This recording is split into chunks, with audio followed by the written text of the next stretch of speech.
Professor Elie Wiesel asked the question, why do we remember Anne Frank? This question has a life of its own. Professor Wiesel is the embodiment of this fact. He spoke movingly that night of death and loss, but only as a backdrop, the context for his conclusions about life. In this way, he invited that audience to ponder what it was that Anne Frank had to lose as she was writing to a world beyond hers. She spoke of the panic of not having any recourse but to die, should she lose her last shred of hope.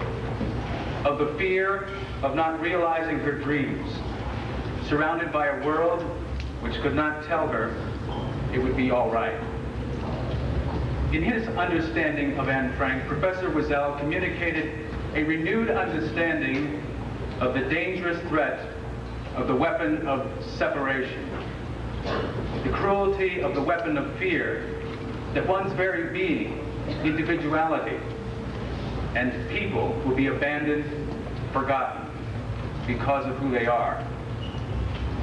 The exhibition that he opened that night, as we do this evening, is a documentation of the result of such weapons, the result of a new kind of systematic war introduced against the very being and mind of humanity. For Anne Frank, her family, and millions of innocent human beings, this was a war that was not stopped until it was too late. But not too late for this young girl monitoring classroom lectures of professors.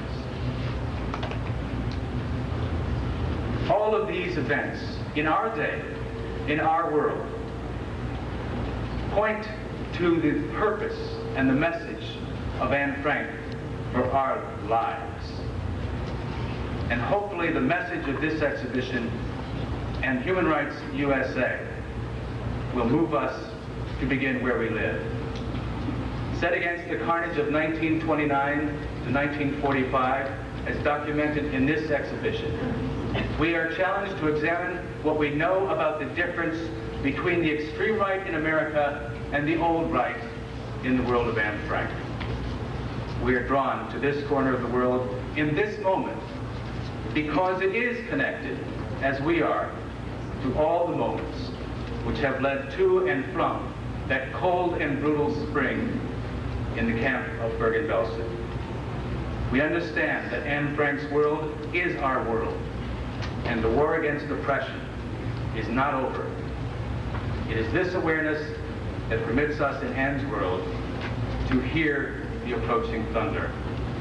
And in this awareness, we hear these words anew. We understand the difference between hope and despair, vigilance and willful ignorance, and the dangerous deadliness of silence. At this time, it is my privilege to introduce to you Mr. Bauke Brandewol, the International Director of the Anne Frank Foundation of the Netherlands. Mr. Brandewol, as all causes and movements, is the visionary who has brought this exhibit to the United States. And I ask you to welcome him now to tell you his purpose and his plan.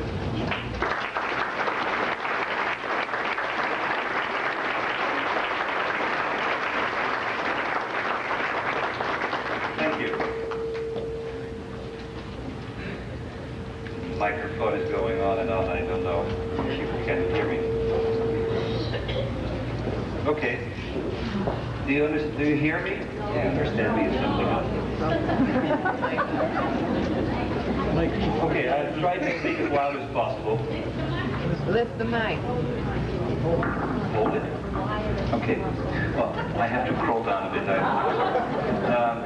I was last night on a radio show, a talk show, or actually it was this morning, and there was a show where you could call into, so people from all over the country called to ask questions about Anne Frank and the diary of Anne Frank. And there were really a lot of phone calls. There were two of them, however, which were quite shocking.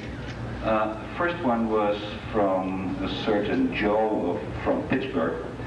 That's what he said, at least. And he said, well, why do you go on talking about the diary? Because it's a well-known fact that it is a fraud, and half of the diary is written by ballpoint, which was not introduced since 1951.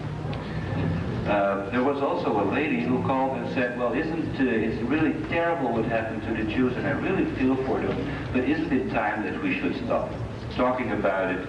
There's so much on television, all the time you see these terrible things, and I don't want to confront my children with that. I would love them that they would read Dickens and Shakespeare, but I don't want them to read the Diary of Anne Frank. Now, the answer to the first question, is the diary a fake, might be an unnecessary answer. It seems quite ridiculous that we should answer the question whether the diary is a fake or not, but I do believe, and so did other people in Holland, that it is important to counter those attacks to the authenticity of the diary. When Otto Frank died 4 years ago, he left the diary to the Dutch government, and when the Dutch government got the actual diary, the physical stack of papers, they decided to do a research into the authenticity of the diary. They had two questions. First of all, is it written by Anne Frank? And for that they compared her handwriting of all the parts in the diary. They compared her handwriting, for instance, to letters which she sent out to Switzerland, which had a stamp of the censorship, so it could be proven that it was written at that time. And they came with the conclusion, which will not surprise you, that everything was written by Anne Frank. The second question was, is the diary as it is published really a fair representation of everything Anne Frank ever wrote? And there I need to tell you a little bit about the diary.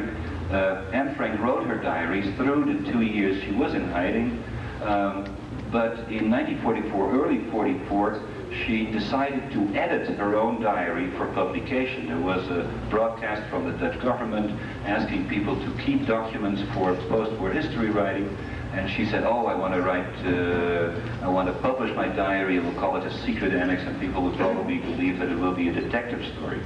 So she started to edit her own diary. Now, out of these two versions of the diary, Otto Frank made a selection, and that is the diary as it is published. In his new publication, which just came out 3 weeks ago, they have the three versions next to each other.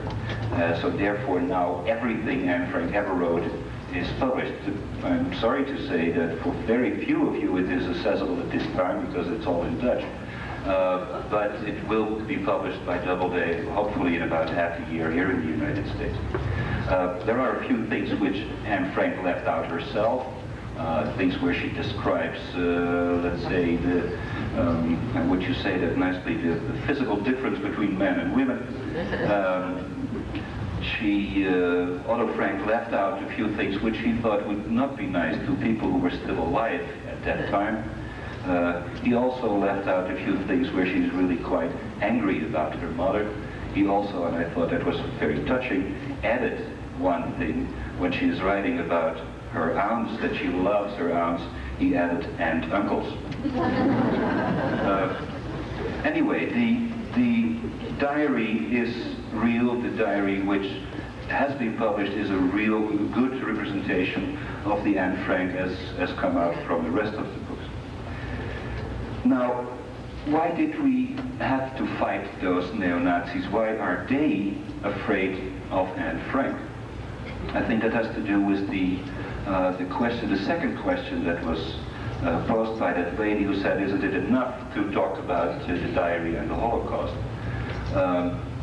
I think it is a valid question. Isn't it enough 40 years after that time to stop talking about it? Are we still fascinated because the size of the Holocaust was so large? Is it that we keep talking about the Holocaust because the Jewish organizations are so well organized? That is a sort of question that other people ask, and that's the sort of question that we should be able to answer. Why do we talk about the Holocaust and its main symbol, Anne Frank? I think the reason is that